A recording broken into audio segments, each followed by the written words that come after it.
जादुई टोपी। एक छोटे से गांव ग्रीन वैली में हामिद नाम का एक लड़का रहता था।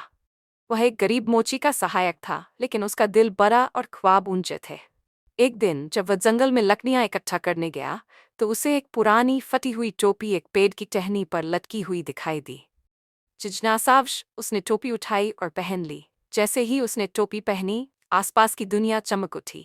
अचानक एक गहरी आवाज गूंजी, मैं जादुई टोपी हूँ। अपनी कोई भी इच्छा बोलो और मैं उसे पूरा करूंगी। हैरान और उत्साहित होकर हामिद ने कहा, मैं चाहता हूं कि मेरे गांव के सभी लोगों को भरपेट खाना मिले।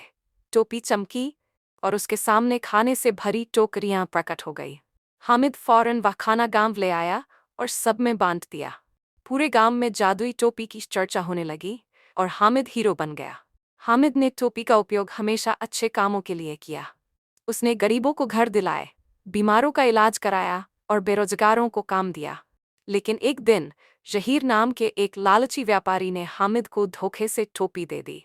उसने वादा किया कि वह इसे अच्छे कामों के लिए इस्तेमाल करेगा, लेकिन उसने केवल सोना और दौलत मांगी।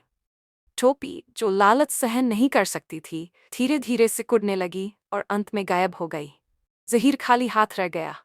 हामिद ने टोपी को जंगल में खोजने की बहुत कोशिश की, लेकिन एक रात उसे टोपी की वही आवाज सुनाई दी, सच्चा जादू तुम्हारे नेक दिल में है, अब तुम्हें मेरी जरूरत नहीं।